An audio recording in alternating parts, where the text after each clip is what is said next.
Mr. Dangerous. All right. We're going to need that as a drop.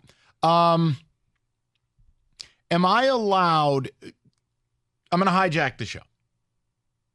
We're going to let Rico deflate everybody at 5. But I wanted to bring something up because this is in Rico's wheelhouse, but I was thinking about something. Yesterday, we came on the air after the Tiger game. That was a very brutal couple hours. People are very upset. And I want to present something. Now, I'm not telling you. I want to state this for the record. I'm not telling you to do this. I don't even know if it's the right thing to do. But what if I offered you a potential solution for what ails us? And it's based on something that Rico Lamar Beard said yesterday. Would you be interested in hearing that? Yeah. Okay. Here we go. And again, before anybody goes sideways, loses their mind, I'm not demanding this. I'm simply offering a crazy idea. It is pretty clear that the Tigers seemingly, seems like, are not doing everything in their power to win this division this year. Would you agree with that statement? Correct. Okay. Would it also be fair? We're going to treat this like court. Would it also be fair to assert that Scott Harris has a longer-term plan than what any of us are comfortable with? That would be correct. Also, okay, Kenny nodding. Okay. Would it be fair to say that this team has a lot of pitching, has depth to the pitching? Correct. Okay. What if I could offer you something? What if I told you, a guy on this team, that by the time you're really ready to win, I mean win big, he's an unrestricted free agent, that you will have this player next year and the year after. But this player, last I checked, was repped by Scott Boras. That this player is going to be problems. Well, this player will command north of $300 million minimum. I want to ask you if you'd be comfortable with the idea of something. Not the actuality, just the idea. Would you even think about it? Guys, I want to present to you. Would you think about dealing Tarik Skubal? You got 2 RBers left. He's going to be a $40 million a year pitcher in the offseason in 2 years. You're not winning nothing with him. He can't be any better than he is. He can't pitch any better than he's pitching. He's already a borderline Cy Young guy, right? You have no offense whatsoever. What would it cost you to acquire offense? Well, things that this owner clearly isn't comfortable spending, right? Skubal, if you moved soon, now-ish, has exponential value because he is team control for 2 more years versus waiting until he has to get a contract. And remember something, guys. I don't believe there's any wisdom in paying pitchers $30, $35, $40 million a year. Why? Injuries. Mm-hmm. Tommy John. Blowouts. Skubal would fetch you a package that is incalculable.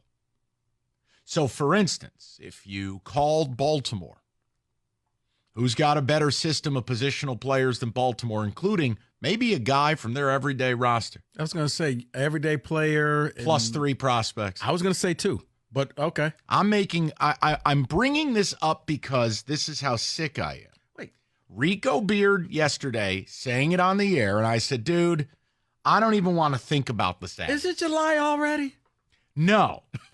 But I wanted to know what fans thought of if we reposition our view of the rebuild. If you let go of, like right here, right now, I don't accept that they're still rebuilding. I don't accept that. But my opinion doesn't mean anything. If Scott Harris believes they're in a full rebuild and Chris Ilitch believes they're in a full rebuild, and if A.J. Hinch can go on the radio and tell me that they're going to keep playing Javi Baez even though he hurts them every day, Let's take a step back from it and go, all right, how do I fast track this thing? It's clear Chris isn't going to have a $200 million payroll, $180 million payroll. He's just not going to do it. I think we all have to just accept that while we are $60 million below league average, which is $170, Skubal will be a $40 million a year player. And the longer you hold him, the less value he has. What if you believe Scott Harris is a genius, you empower Scott Harris to take some of the strength, we're not winning anything with him, and you go add several, 2, 3, 4 high-end bats to your system and to your everyday. Let me be unequivocal.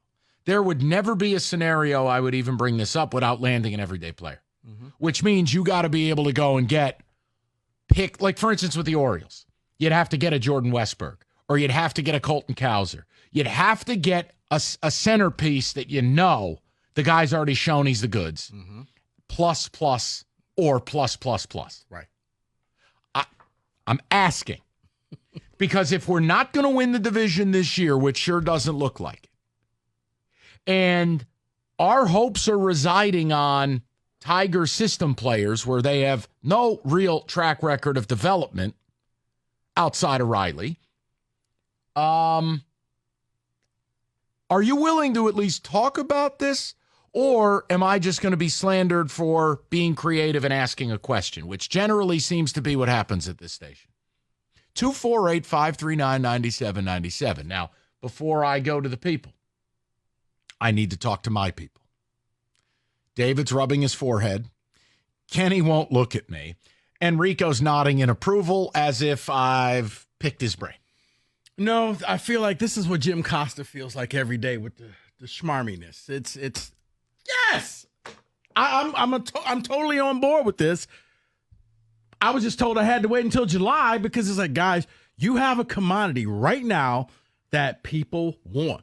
They're watching your pitchers go out there and pitch great games and lose. And they're sitting there thinking, man, if we could just pick this piece, add him to our rotation, and take Skubal from being an ace to, let's say he's a second or third on a really good team. Yeah. Especially teams that have already lost pitchers for a long period of time or lost them for the year. I've got one of those teams. I root for them. Right. How about a lefty in Yankee Stadium? What would the Yankees pay for Skubal? And that's what I said. To me, you got to start selling off your assets because nobody wants your everyday players. But man, you could go out there. See, I was thinking, and you got to get an everyday player plus at least 2 top prospects to come in. And again, guys, before you laugh at what Rico just said, make no mistake. Whether someone will pay that or not is none of my concern. This is simply a conversation about, do we, as fans, I don't have to accept where they're at. But I'll tell you what I can't continue to accept is a team that's going to struggle to score 600 runs. Skubal at age, what is Skubal right now? 27 years old? Does that sound right? Is he 27? Okay. 2 years of arbitration, and then it's going to be, by that point, $400 million deal. So I'm asking the question. Would you ponder it? But it's targeted to what Rico just said. I need a guy that's in the major leagues every day and is quality and team control, and I need elite prospects. Oh, bet your ass if I called the Yankees, there would be a shopping list. And from a prospect standpoint, it would begin with Spencer Jones. But I'm just asking the question because it is clear. Let's just take our radio show. Forget the radio station and forget the whole fan base. Where I'm at, you're at, Kenny's at, and David's at is not where the team is at. And if they're not trying and they're going to keep playing Javi every day and we're going to keep looking at a lineup that features, Wensil Perez hitting third, they're not going to win anything. And Skubal can't be better than he is. He's a stud. I love Skubal. But think about it. If they don't believe their windows in the next, it's not this year and probably not next year unless something drastically changes, then what are we really talking about? Are you ready to cut a $400 million check? No. Or could this get us some of the things we don't have? Right. Because I don't think that it's in the farm system. And Again, it might be. It's just, buddy, I'm just happy that I don't have to wait until July for this topic. you might have to, depending if the people respond. 248-539-9797. Kenny, you are burning a hole through me with those eyeballs. What's going on? I'm just thinking about this through a different scope, a much more unfortunate scope, by the way. As you said, $400 million player. This is a Boris client. I don't think they're going to spend, not that they don't want to, I don't think they will spend that kind of money on Tarik Skubal. What track record does this team have of spending in the last decade? None. So I think that means you almost have to consider this as a possible trade. So even though he's your own talent, you don't want it to turn into an E-Rod type of situation where he's holding you over a barrel. And you lose him for nothing. That's what concerns me more about any of this, is that you lose him for nothing. Okay. I'm not shooting you down. I just don't want to think about it that way because it takes away from the center of the topic, which is being competitive. Mm-hmm. That if a team doesn't have their foot on the gas pedal, you will be wasting the best of Skubal. And God help you if he gets hurt between now and when you're ready to win and he's gone for 2 years. Is it just Skubal? Or would you be willing to lose another pitcher as well? I don't have that answer. No, I'm just saying. So if all of a sudden somebody was like, well, what do you want for Olsen over there? No. You have to listen. They have a top 5 pitching staff, and they're still under 500. Okay. And I'm not being rude. I'm saying you have some depth to the staff, and you're not far away from the Jackson Jobe experience. Rico, I'm with you in that I don't know that the secrets of the universe for the offense do reside in this farm system. I don't. Parker Meadows got sent down. He's like 4 for 25. All right, he's not good. Mm-hmm. Colt Keith is yet to show he's an MLB player. And please, spare me, even though he's probably the second highest paid guy in the team. They gave him a whopping $27 million over like 6 years. All right, take it easy. It's not Ohtani money. Right. Is it Justin Henry Malloy, who apparently is an atrocious defensive player? Is it Young, who you've had to teach how to play third base? Who's the savior? So I'm making a point that if I could call the Orioles and go, look, I want Jordan Westberg and Connor Norby. Plus, would you dare? I'm just testing the waters. 248-539-9797. David, you're shaking your head. We'll get to you next. We're a little over time. Rico, tell them all about it. This has to be how Costa feels every morning when he just shows up.